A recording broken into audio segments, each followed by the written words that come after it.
Nona Conferência. Seu link, mais seu comentário, mais sua inscrição, mais seu compartilhamento. Vamos fazer esse ensinamento semear. Nossa imensa gratidão. Matéria e talidade. Proferida em terceira Câmara no dia 15 de junho de 1977 Samael a 1 Veor. Em realidade esta é uma cátedra de terceira Câmara. É conveniente que os irmãos entendam certas coisas. Em realidade de verdade, aqueles que ingressam nesta terceira Câmara já devem ter certa preparação para poder compreendê-la. Algumas vezes me insinuaram a ideia de fazê-la mais simples e ao alcance de todos. Não há necessidade disso porque mais simples temos as de segunda Câmara, primeira Câmara e de antecâmara. Aqueles que virem a esta terceira Câmara, advirto, devem ter suficiente preparação para entendê-la porque aqui falamos de um ensinamento de tipo superior. Depois deste preâmbulo vamos começar nossa terceira Câmara. Antes de tudo, meus caros irmãos, existe um ponto muito importante que expus em Guadalajara e também em Durango. Quero referir-me à questão do conceito sobre matéria. Obviamente, disse em todas estas cátedras que a matéria é algo que os materialistas não conhecem. É inquestionável que resulta demasiado empírico chamar matéria a tudo por igual. Poderíamos afirmar enfaticamente que matéria é um pedaço de ferro. O que diríamos então do cobre, da prata, do ouro, da platina, de um pedaço de algodão ou de um pedaço de gelo?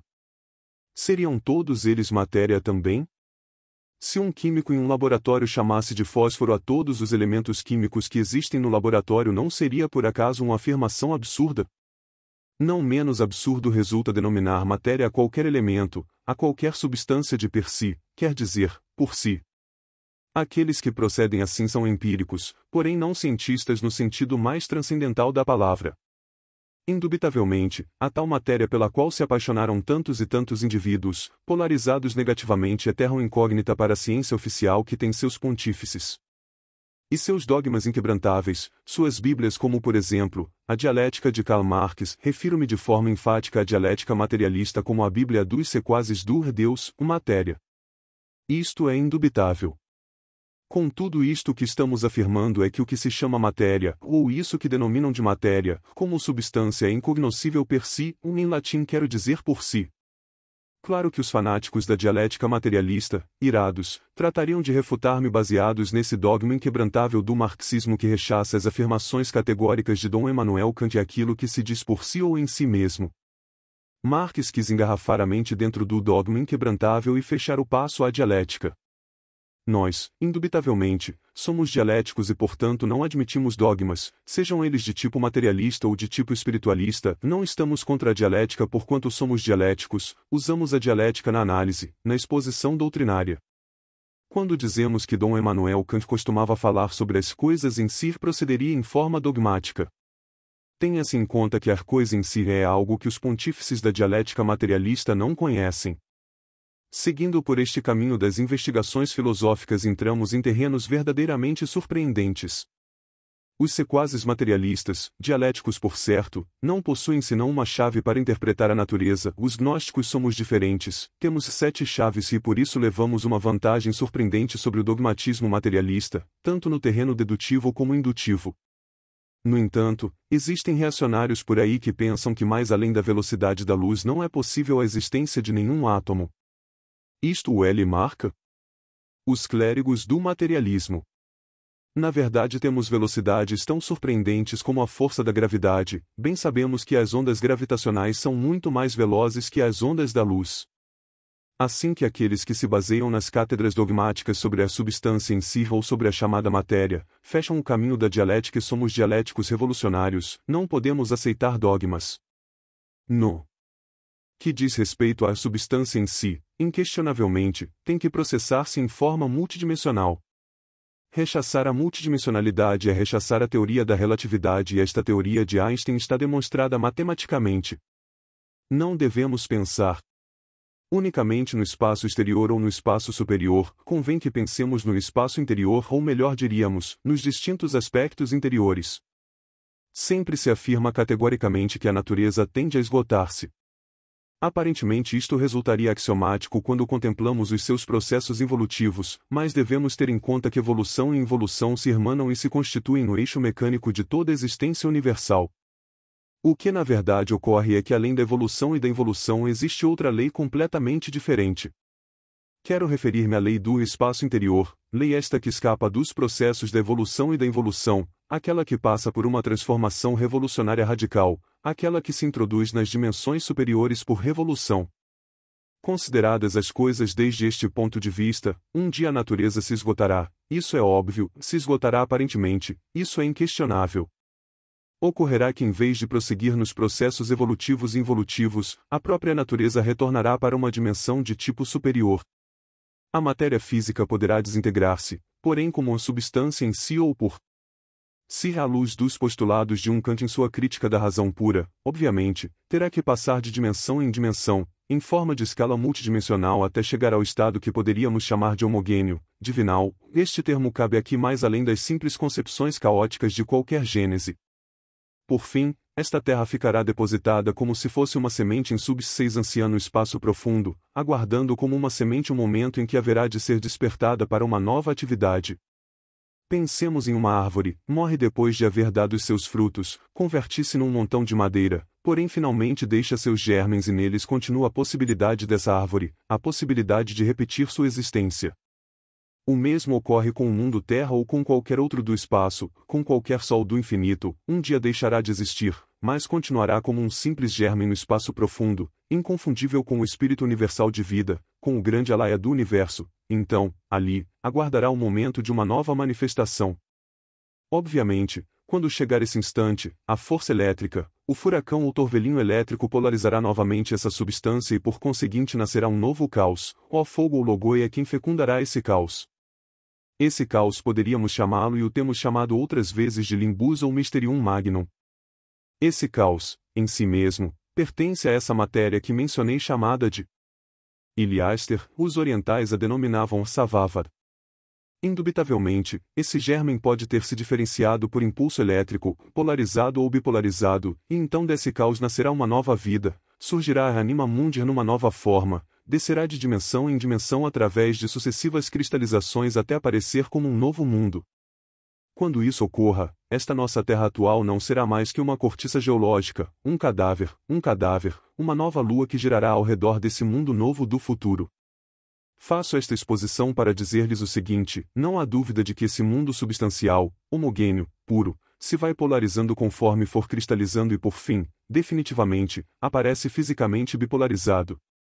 Como parte positiva chamaremos de espírito, como parte negativa poderíamos chamá-lo de matéria, ainda que as pessoas não saibam que coisa é essa. Os que se identificam com o polo positivo dessa substância homogênea, já em plena bipolarização são chamados de espiritualistas, formam correntes religiosas, escolas, seitas místicas. Os que se identificam com o polo negativo são denominados materialistas. Os primeiros adoram a um Deus espírito e de tipo antropomórfico, os segundos adoram a um Deus matéria. A religião dos espiritualistas procuram ligá-los ao divinal por meio de suas crenças, a religião dos materialistas crê em que é possível ligar-se ao Deus matéria através de suas seitas ou também de suas crenças. Tão religiosos são uns como os outros, são duas correntes opostas que mutuamente se destroem. Nós necessitamos seguir a terceira força. A força positiva é útil e cumpre seu trabalho, a negativa também é útil, porém nós necessitamos de uma terceira força, a força neutralizante que resolve a luta dos opostos chegando até a síntese. A terceira força é neutralizante, é interior, nos leva até o ser. Necessitamos nos autoexplorarmos para nos autoconhecermos e descobrirmos em nós mesmos isso que é a verdade. Os espiritualistas creem em um Deus antropomórfico, creem em seu querido Deus matéria. Apesar de ambos serem crentes, nenhum nem outro conhece a verdade. A verdade somente é possível conhecer mediante a terceira força que está dentro de nós mesmos aqui e agora, refiro-me à força neutra.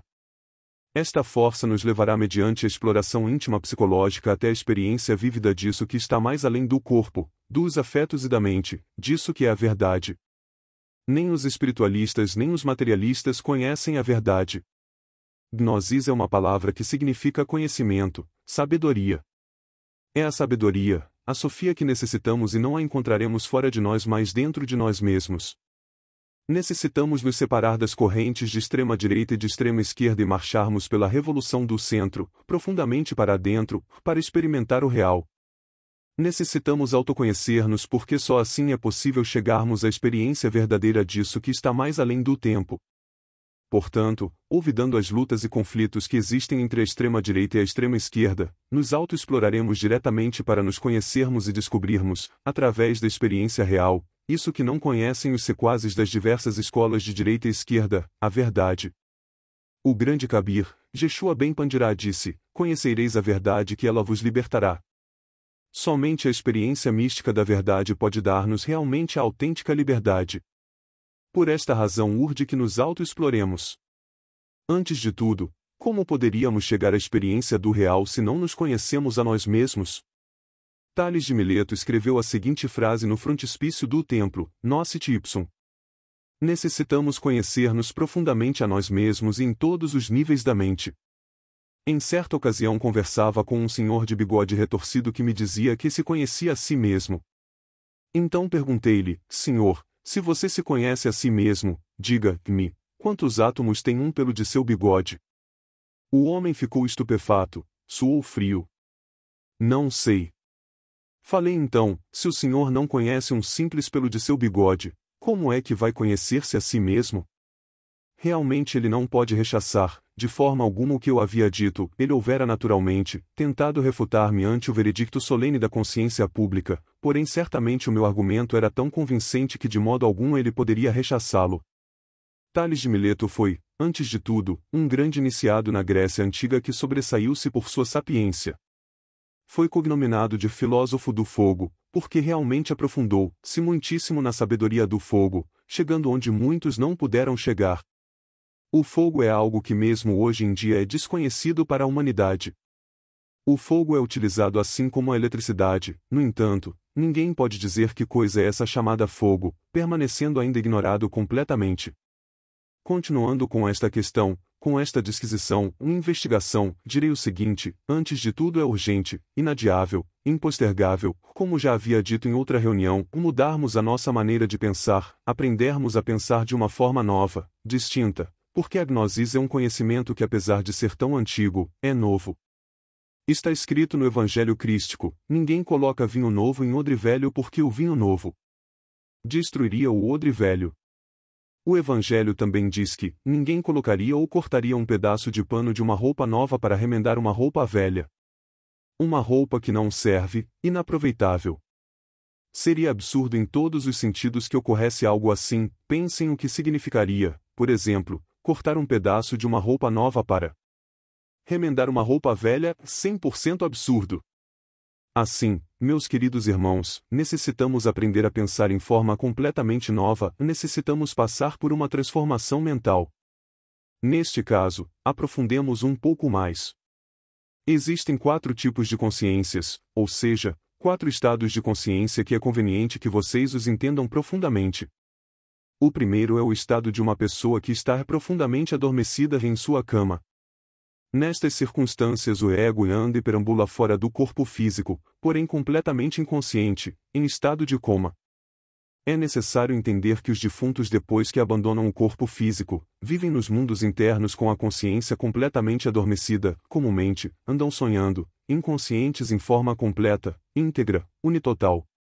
O mesmo ocorre nessa pequena morte que se constitui no estado de sono ordinário, enquanto o corpo físico dorme, o ego perambula inconsciente, adormecido. O segundo estado é chamado de estado de vigília.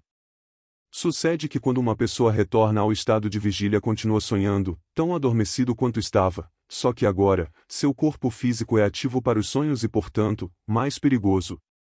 Uma coisa é quando o corpo físico se torna passivo para os sonhos, não sendo tão perigoso, outra muito diferente é quando o corpo se torna ativo para os sonhos, situação está em que se cometem erros de toda espécie. A humanidade inteira vive nesses 2 estados de consciência, sendo necessário passar para o terceiro estado de consciência. Para passar para o terceiro estado de consciência, que é o estado de recordação de si mesmo, começando por mudarmos a forma de pensar. Se nós vimos a este lumisial para recebermos ensinamentos e logo depois, na rua e no trabalho continuamos sendo como éramos antes, qual a mudança que se verificou em nossa forma de pensar? De que serve recebermos esses ensinamentos aqui, nesta cátedra, se em nossas casas, no ambiente do nosso, continuamos como sempre, como nossas emoções negativas, com nossas reações ante os impactos do mundo exterior, com os mesmos ciúmes de sempre, com os mesmos ódios costumeiros, etc. Está claro que temos que mudar a nossa forma de pensar, aprendermos a pensar consoante os ensinamentos que vocês recebem aqui, porque se vocês recebem os ensinamentos e seguem, como sempre, com a mesma forma mecânica de pensar, então onde está a mudança?